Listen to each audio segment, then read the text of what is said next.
बच्चों, आज के इस हिंदी के वीडियो में सभी का स्वागत है।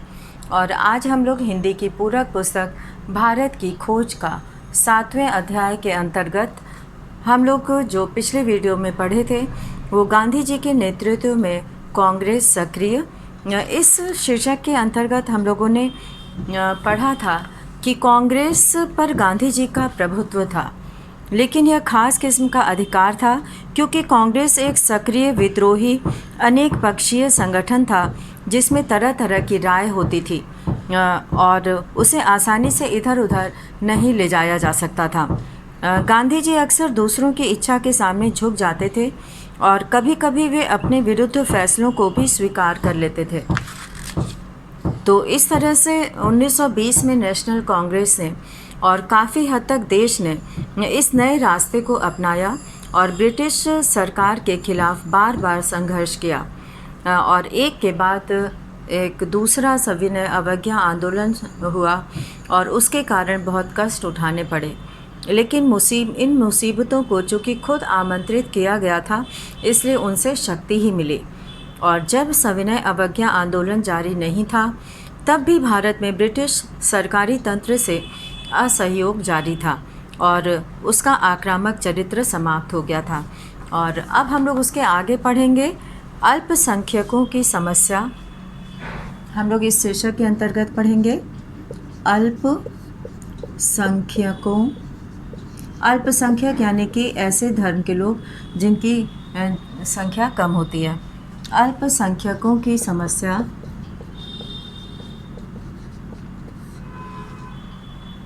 मुस्लिम लीग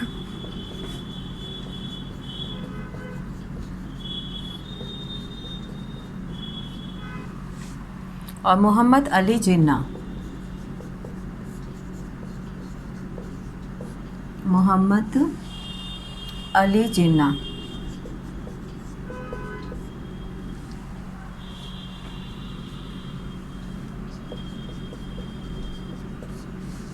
तो इस तरह से यहाँ पर ये शीर्षक दिया हुआ है, पेज नंबर है 112 पर। और इसमें हम लोग देखेंगे कि किस प्रकार जिसे सांप्रदायिक समस्या कहा जाता था वह अल्पसंख्यकों के अधिकारों के साथ इस तरह तालमेल बैठाता था, उनके अल्पसंख्यकों के अधिकारों के साथ इस तरह तालमेल बैठाना था ताकि उन्हें बहुसंख्यकों के खिलाफ पर्याप्त संरक्षण मिल सके। भारत के अल्पसंख्यक यूरोप की तरह जातीय या राष्ट्रीय अल्पसंख्यक नहीं, वे धार्मिक अल्पसंख्यक हैं। जातीय दृष्टि से भारत में एक विचित्र मिश्रण है, पर जातीय सवाल भारत में न कभी उठे हैं न उठ सकते हैं। धर्म इन जातीय विभिन्नताओं के ऊपर है। जातियाँ या तो एक दूसरे में मिल जाती हैं या उनमें अंतर करना कठिन होता है। जाहिर है कि धार्मिक दीवारें स्थायी नहीं होती और जो व्यक्ति अपना धर्म बदलता है उसकी जातीय पृष्ठभूमि या उसकी जातीय और भाषिक विरासत नष्ट नहीं हो जाती। परंतु राजनीतिक मामलों में धर्म का स्थान सांप्रदायिकता ने ले लिया है। यह एक संकीर्ण समुदाय होता है जो मानसिक रूप से अपना आधार किसी धार्मिक वर्ग को बनाता है, किंतु वास्तव में उसकी दिलचस्पी राजनीतिक शक्ति और अपने समुदाय को बढ़ावा देने में होती है।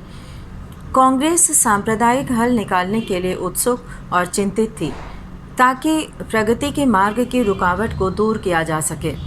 कांग्रेस की सदस्य संख्या में मुख्य रूप से हिंदू थे, लेकिन उनमें बड़ी संख्या में मुसलमानों के अलावा दूसरे तमाम धर्मों के लोग जैसे सिख, ईसाई आदि भी शामिल थे। इसलिए राष्ट्रीय दृष्टिकोण से विचार करना उसकी मजबूरी थी और उसके लिए सबसे बड़ी समस्या थी राष्ट्रीय स्वाधीनता और एक स्वतंत्र लोकतांत्रिक राज्य की स्थापना, यानी ऐसे राज्य की स्थापना की जाए जो स्वतंत्र हो और जिसमें सभी लोगों के लिए स्थान हो। कांग्रेस निस्संदेह एका चाहती थी और उसे मान कर चलती थी, पर उसे ऐसा कोई कारण दिखाई नहीं पड़ता था जिसकी वजह से भारत के सांस्कृतिक जीवन की संपन्नता और विविधता को सिर्फ एक सांचे में कस दिया जाए। इसलिए काफ़ी दूर तक प्रादेशिक स्वायत्तता स्वीकार कर ली गई और विभिन्न समुदायों की स्वतंत्रता और सांस्कृतिक विकास की सुरक्षा के तरीकों पर भी सहमति हो गई। दो बुनियादी प्रश्नों पर कांग्रेस अडिग रही, राष्ट्रीय एकता और लोकतंत्र। आधी शताब्दी तक अपने विकास के समय वह इन पर बराबर बल देती रही। गुजरे ज़माने में कम से कम सिद्धांत में ब्रिटिश सरकार ने भी भारतीय एकता और लोकतंत्र का समर्थन किया था, लेकिन उसकी नीतियां हमें सीधे उस दिशा में ले गईं जहां इन दोनों का ही अस्वीकार था। अगस्त 1940 ईस्वी में कांग्रेस ने मजबूर होकर घोषणा की कि भारत में ब्रिटिश सरकार की नीति जनजीवन में संघर्ष और फूट को प्रत्यक्ष रूप से उकसाती और भड़काती है। ब्रिटिश सरकार के जिम्मेदार लोग खुल्लम खुल्ला हमसे यह कहने लगे कि शायद किसी नई व्यवस्था के पक्ष में भारत की एकता की बलि चढ़ानी पड़े और यह भी कि भारत के लिए लोकतंत्र ठीक नहीं है। हम सांप्रदायिक समस्या का कोई ऐसा हल न ढूंढ सके जो सब पार्टियों को मंजूर हो। तो ऐसा कोई उपाय नहीं, कोई ऐसा रास्ता नहीं मिला जो सभी पार्टियों को मंजूर हो। और यह साफ जाहिर है कि भारत में बहुत से सामंती और प्रतिक्रियावादी समुदाय हैं। इनमें कुछ यहाँ की ज़मीन की उपज है और कुछ को जन्म देकर उनका पोषण अंग्रेज़ों ने किया है। संख्या की दृष्टि से वे भले ही कम हो, लेकिन उनके पास ब्रिटिश सत्ता की मदद है। बीते हुए दिनों में अंग्रेज़ों की नीति मुस्लिम लीग और हिंदू महासभा के मतभेदों को प्रोत्साहित करके उन पर बल देने की और सांप्रदायिक संगठनों को कांग्रेस के विरुद्ध महत्व देने की रही। तो इस प्रकार जो है यहाँ पर अंग्रेज भी जो है कुछ चीज़ों को बहुत ही उकसाते थे और उसे बढ़ावा देते थे और उनको मदद करते थे। मिस्टर जिन्ना की मांग का आधार एक नया सिद्धांत था जिसकी उन्होंने हाल ही में घोषणा की थी कि भारत में दो राष्ट्र हैं, हिंदू और मुसलमान। दो ही क्यों, मैं नहीं जानता, क्योंकि अगर राष्ट्रीयता का आधार धर्म है तब तो भारत में बहुत से राष्ट्र हैं। यहाँ तक कहा जा सकता है कि अतीत में भारत का विकास एक बहुराष्ट्रीय राज्य के रूप में हुआ और उसमें राष्ट्रीय चेतना धीरे धीरे आई। और मिस्टर जिन्ना के दो राष्ट्रों के सिद्धांत से पाकिस्तान का या भारत के विभाजन की अवधारणा का विकास हुआ, लेकिन उससे दो राष्ट्रों की समस्या का हल नहीं हुआ क्योंकि वे तो पूरे देश में थे। तो इस तरह से यहाँ अध्याय 7 में किस तरह से देश जो है वो बंटवारे की ओर जा रहा था, किस तरह से देश जो है वो कई संप्रदाय और धर्म के आधार पर और कई तरह की परेशानियां जो है शुरू हो गई थी और इसका उपाय क्या निकाला जाए, इसका जो कि कोई ऐसा रास्ता निकले जो सभी धर्मों को मान्य, सभी धर्म के लोग जिसे सभी मत के लोग जो है उसे माने, सभी जो है सभी पार्टियां जितनी भी थी राजनीतिक पार्टियां उन सब को मंजूर हो। तो इस तरह से यहाँ पर ये उनको इस समय राष्ट्र में इसकी ज़रूरत थी। तो अब इसके बाद हम लोग यहाँ पर प्रश्न करेंगे अध्याय 8 का, और अध्याय 8 के अंतर्गत हम लोग कुछ प्रश्नों को लिखेंगे। और प्रश्नों को शुरू करने से पहले हम लोग अध्याय 8 को पढ़ेंगे, जिसमें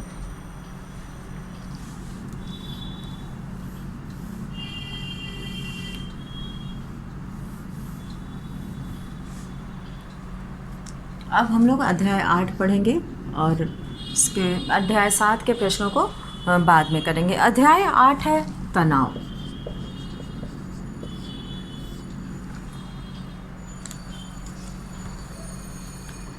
तनाव। भारत में तनाव सन 1942 के शुरू के महीनों में बढ़ा।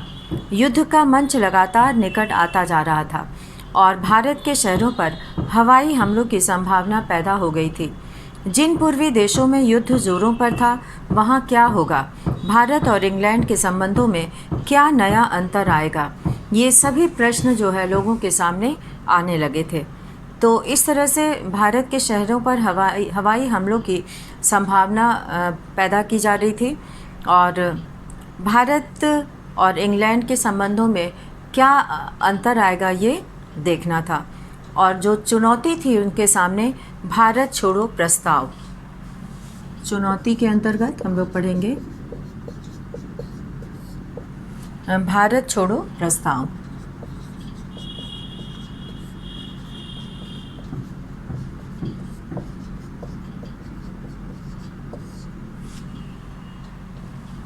तो ये जो है ये प्रस्ताव रखा गया बम्बई में, अब इसका नाम मुंबई हो गया है।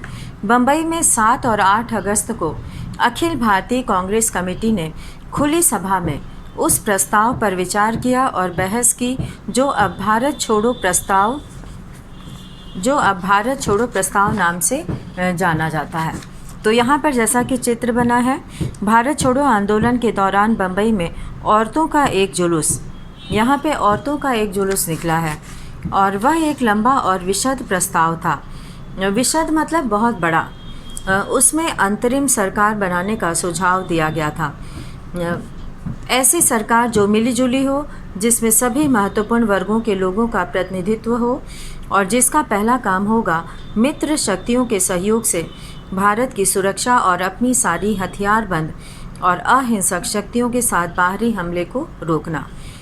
कांग्रेस कमेटी ने संसार की आज़ादी के लिए ब्रिटेन और संयुक्त राष्ट्र से फिर अपील की और इस बात की स्वीकृति देना तय किया कि गांधी जी के अपरिहार्य नेतृत्व में अहिंसात्मक ढंग से एक जन आंदोलन शुरू किया जाए।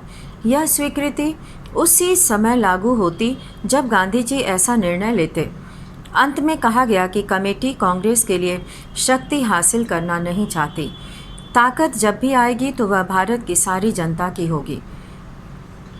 तो इस तरह से अंत में जो है ये कहा गया कि कांग्रेस के लिए शक्ति हासिल करना नहीं चाहती और भारत की सारी जनता की ही वो शक्ति होगी। अपने समापन भाषणों में कांग्रेस सभापति मौलाना अबुल कलाम आज़ाद और गांधी जी ने यह स्पष्ट कर दिया कि उनका अगला कदम होगा ब्रिटिश सरकार के प्रतिनिधि वायसराय से मुलाकात करना और ख़ास संयुक्त राष्ट्रों के मुख्याधिकारियों से एक सम्मानपूर्ण समझौते के लिए अपील करना। 8 अगस्त सन 1942 को काफ़ी रात गए यह प्रस्ताव अंततः पास हो गया। कुछ घंटे बाद 9 अगस्त की सुबह बम्बई में और पूरे देश में अनेक स्थानों पर बहुत सी गिरफ्तारियां हुई और इस तरह हम अहमदनगर के किले में आए। तो इस तरह से इसी गिरफ्तारी के तहत जवाहरलाल नेहरू अहमदनगर के किले में आए। तो यहाँ पर जो है अंतिम चुनौती यही थी कि अंग्रेज़ों भारत छोड़ो। तो ये था यहाँ पर पाठ 8। इसमें इतना ही वर्णन किया गया है और इसके बाद जो वर्णन है वो है इसके आगे पाठ 9 है। तो हम लोग अभी पाठ 8 और पाठ 7 और पाठ 8 के प्रश्नों को लिखेंगे। तो शुरू करते हैं हम लोग यहाँ पर पाठ 8 का प्रश्न। पहले पाठ 7 करेंगे और पाठ 7 है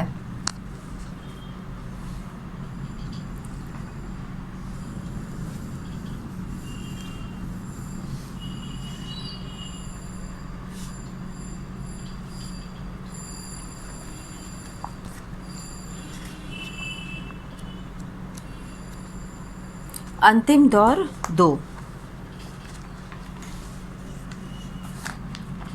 पाठ 7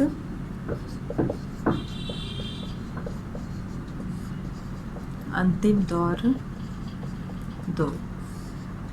इसके अंतर्गत हम लोग प्रश्न 1 करेंगे।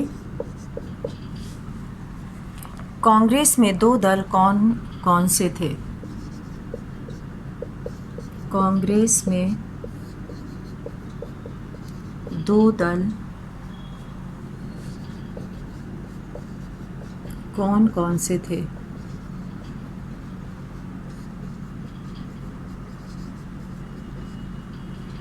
तो उत्तर है इसका कांग्रेस में 2 दल थे।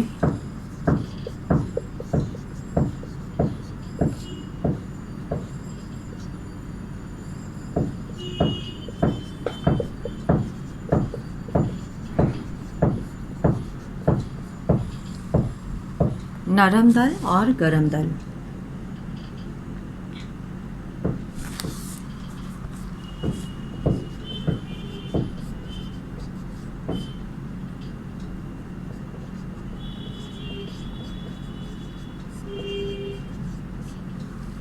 और अब हम लोग यहाँ पे प्रश्न 2 लिखेंगे। मार्शल लॉ क्या था? मार्शल लॉ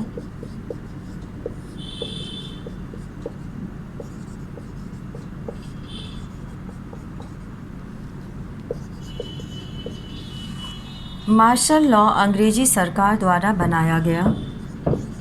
मार्शल लॉ अंग्रेजी सरकार द्वारा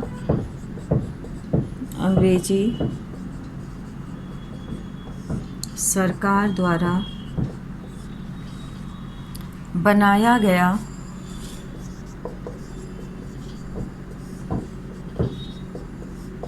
एक ऐसा कानून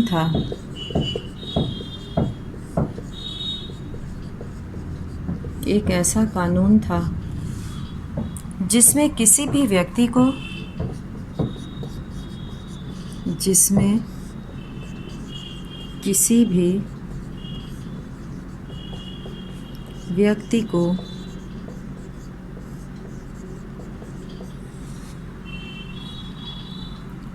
किसी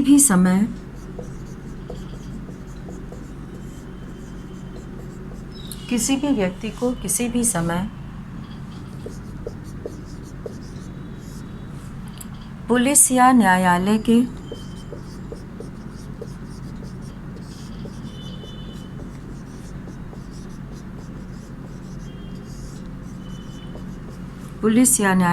के आदेश के बगैर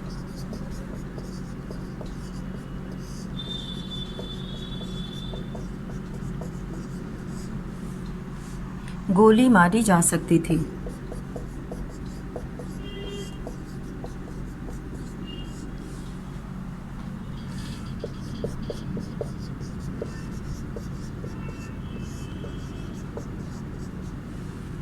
तो बिना किसी आदेश के बगैर ही गोली मारी जा सकती थी। तो इस तरह से ये मार्शल लॉ था। अब तीसरा प्रश्न है, गांधी जी के सपनों का भारत कैसा था? प्रश्न 3, गांधी जी के सपनों का भारत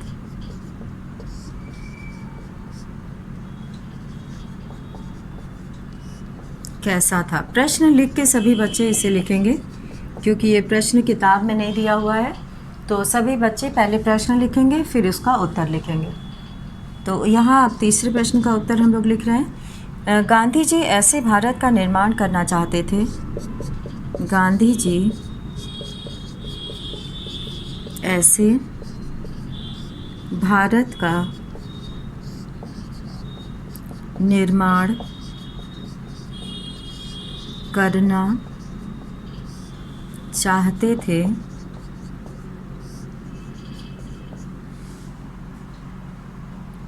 जिसमें गरीब से गरीब व्यक्ति भी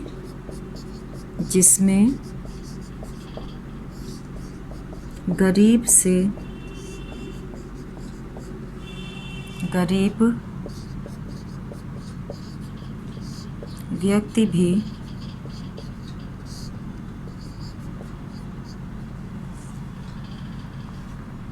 यह महसूस करेगा कि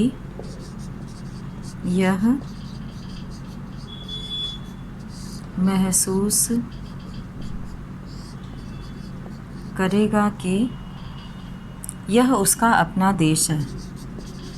यह उसका अपना देश है, जिसमें ऊंच नीच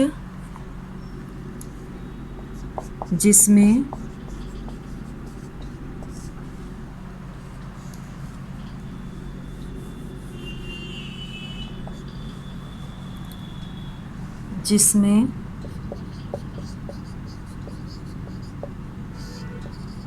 ऊंच नीच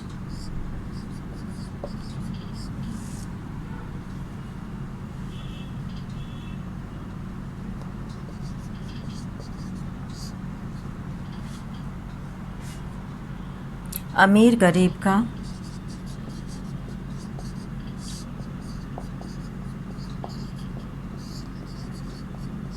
भेदभाव,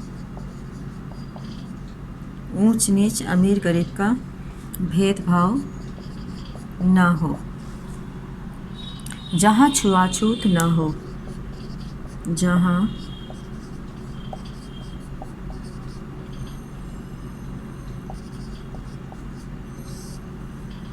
छुआछूत ना हो। इसके बाद का लाइन हम लोग ऊपर लिखेंगे, तो ऊपर का ये प्रश्न मिटा देते हैं।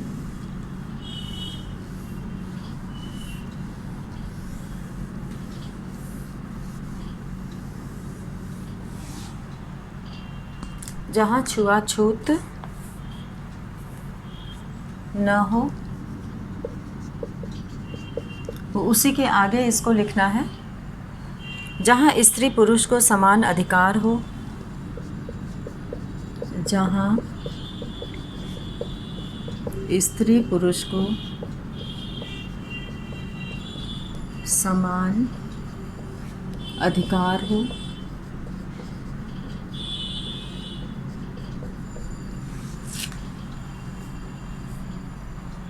और जहाँ नशीली मदिरा या अन्य चीज़ों के लिए कोई जगह ना हो, और जहाँ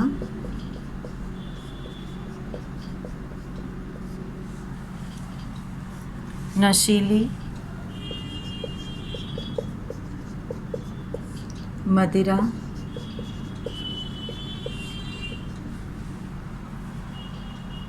या अन्य चीज़ों के लिए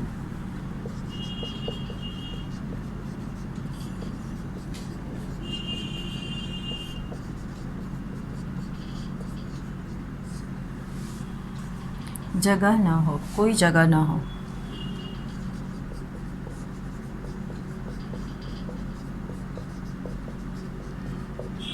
ऐसे सपनों का भारत महात्मा गांधी चाहते थे। तो ऐसे उनका सपना था। और अब हम लोग यहाँ पर करेंगे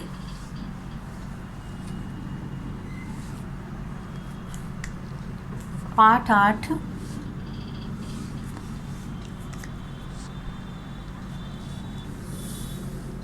ये सभी बच्चे लिख लेंगे इसको देख के, और ये इसी का हिस्सा है। और अब हम लोग यहाँ पर अध्याय 8 करेंगे।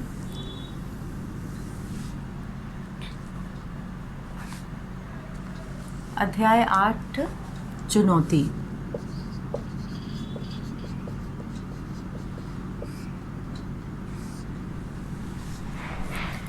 अब यहाँ पे प्रश्न है एक, भारत में तनाव कब बढ़ा? भारत में तनाव कब बढ़ा? इसका उत्तर हम लोग लिखेंगे, इसका उत्तर हम लोग लिखेंगे कि 1942 के शुरू में भारत में तनाव बढ़ा। शुरू में भारत में तनाव बढ़ा। और प्रश्न 2 है अध्याय 8 का, तनाव बढ़ने के क्या कारण थे? तनाव बढ़ने के क्या कारण थे?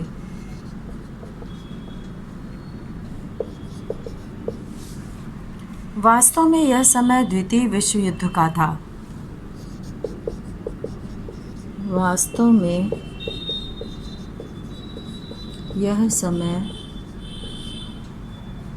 द्वितीय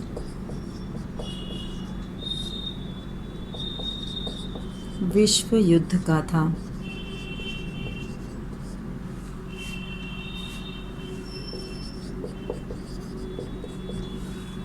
और भारत को इस बात का डर था, और भारत को इस बात का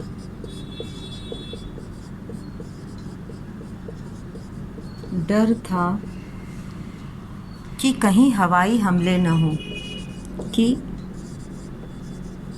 कहीं हवाई हमले न हो।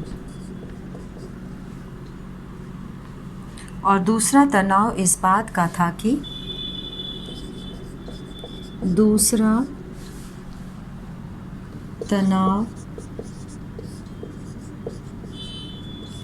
इस बात का था भारत और इंग्लैंड के संबंध कैसे होंगे। भारत और इंग्लैंड के संबंध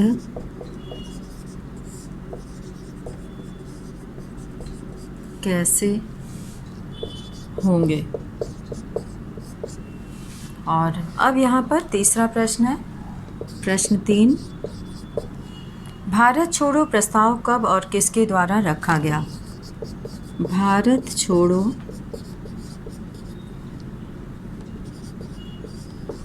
प्रस्ताव कब और किसके द्वारा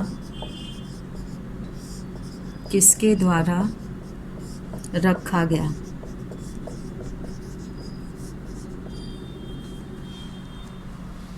तो यहाँ पर हम लोग देखेंगे कि भारत छोड़ो प्रस्ताव, उत्तर है इसका भारत छोड़ो प्रस्ताव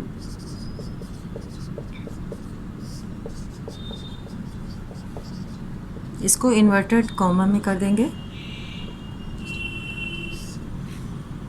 7 और 8 अगस्त को 7 और 8 अगस्त को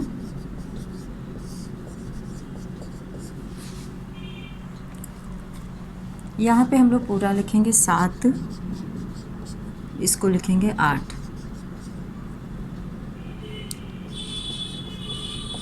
7 और 8 अगस्त को अखिल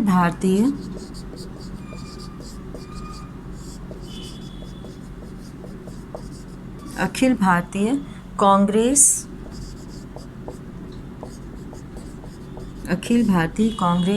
कमेटी द्वारा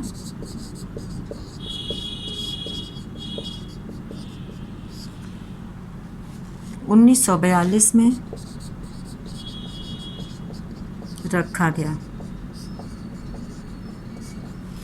और अब है यहाँ पे चौथा प्रश्न कि कांग्रेस कमेटी ने अपनी अपील किसके समक्ष की। प्रश्न 4, कांग्रेस कमेटी ने अपनी अपील किसके समक्ष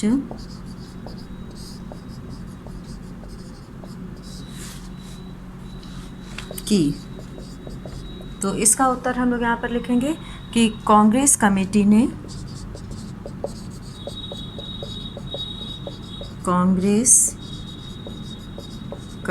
ने अपनी अपील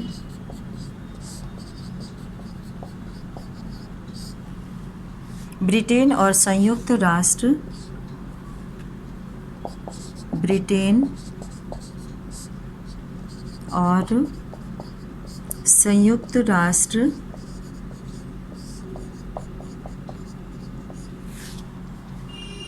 संघ के समक्ष की।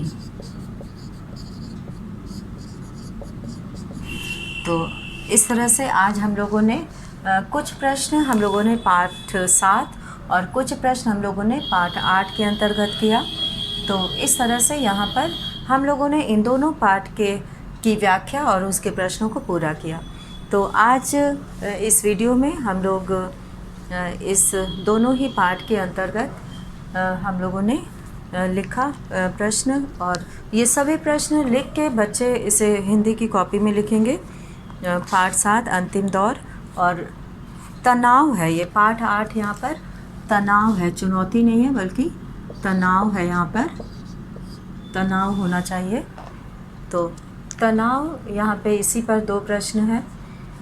तो आज हम लोगों ने इस पाठ के इन प्रश्नों को पूरा किया। तो अब अगले वीडियो में हम लोग इसके आगे का पाठ पूरा करेंगे और उसके प्रश्नों को करेंगे। तो इसी के साथ आज का ये वीडियो यहीं समाप्त करते हैं। धन्यवाद।